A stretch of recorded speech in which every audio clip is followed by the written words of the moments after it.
شمائل فاطمہ اور شہیر انصر اپنی ماں کی ذات سے قطعی ناواقف تھے۔ دونوں نے کئی بار اپنی ماں کے بارے میں جاننے کی کوشش کی، لیکن اپنے باپ کے سرد رویے اور لا تعلق انداز نے انہیں خاموش رہنے پر مجبور کر دیا۔ شہیر شمائل کے برعکس سمجھدار اور بردبار تھا، جبکہ شمائل جذباتی اور حساس تھی۔ بھائی ہونے کی حیثیت سے وہ شمائل کا ہر طرح سے خیال رکھتا تھا، لیکن شمائل کا دل اپنے باپ کی طرف کھنچتا تھا۔ وہ ہو بہو اپنی ماں جیسی تھی۔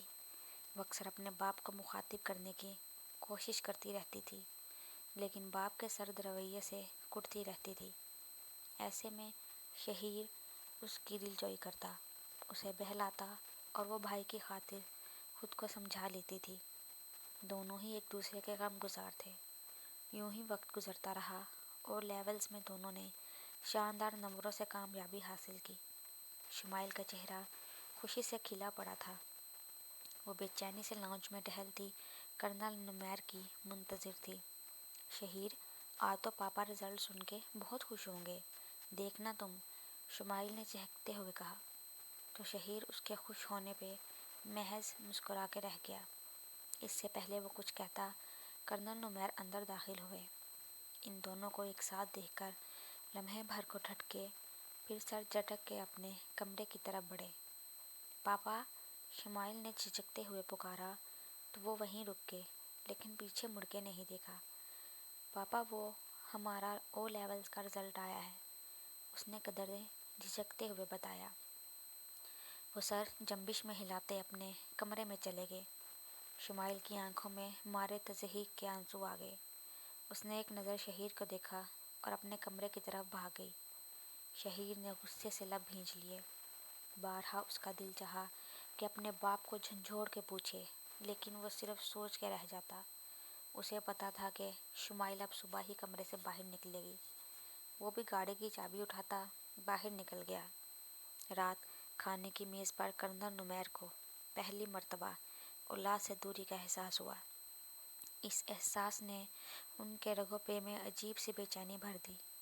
رات کے 10 بج رہے تھے اور شہیر ابھی تک گھر نہیں آیا تھا۔ ایسا کبھی نہیں ہوا تھا۔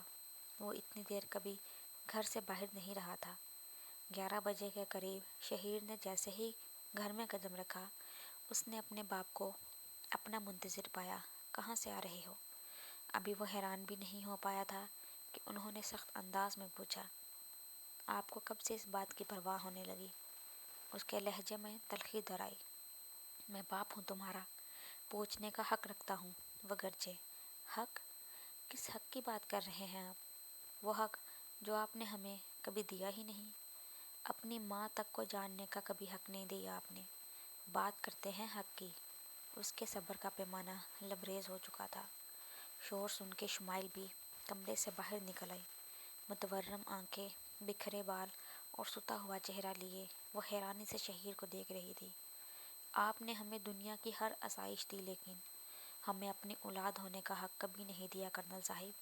اس کے لہجے کی تلخی ان کے وجود کو اپنی لپیٹ میں لے رہی تھی۔ وہ اپنی بات کہہ کر رکا نہیں۔ شمائل بھی خاموشی سے اپنے کمرے میں چلی گئی۔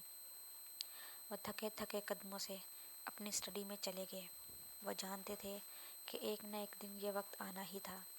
وہ رات نمیر پر بہت بھاری تھی۔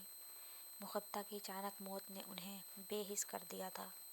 محبتہ کے غم نے انہیں ہر چیز سے بیگانہ کر دیا تھا، یہاں تک کہ اس کی اولاد سے بھی، جس کے آنے کی خوشی میں وہ سرشار پھرا کرتے تھے۔ زندگی نے ان سے ان کی محبت چھین لی، لیکن اس محبت کی نشانیوں سے انہوں نے منہ پھیر لیا تھا۔ انہیں احساس جرم ستاتا تھا، وہ جرم جو ان سے انجانے میں سرزد ہوا۔ اس خود ساختہ سزا میں وہ پچھلے 15 سالوں سے مبتلا تھے۔ ان کے بچے بھی سزا کاٹ رہے تھے۔ وہ کیا بتاتے اپنے بچوں کو کہ ان کی ماں ان کے باپ کی بہن تھی؟ نمیر نے قرب سے آنکھیں مینچ لیں۔ 2 آنسو پلکوں کی باڑ توڑتے ان کے دامن میں جذب ہو گئے۔ نہیں، میں کبھی انہیں یہ حقیقت نہیں بتا سکتا۔ میں انہیں اس سزا کا حصہ نہیں بنا سکتا۔ انہیں ان کا باپ ضرور لوٹا سکتا ہوں۔ انہوں نے فیصلہ کر کے مطمئن انداز میں کرسی کی پشت سے سر ٹکا کے آنکھیں موند لیں۔ ہر طریق رات کی روشن صبح ہوتی ہے، وہ ایسی ہی روشن اجلی صبح تھی۔ ناشتے کی میز پر سب موجود تھے،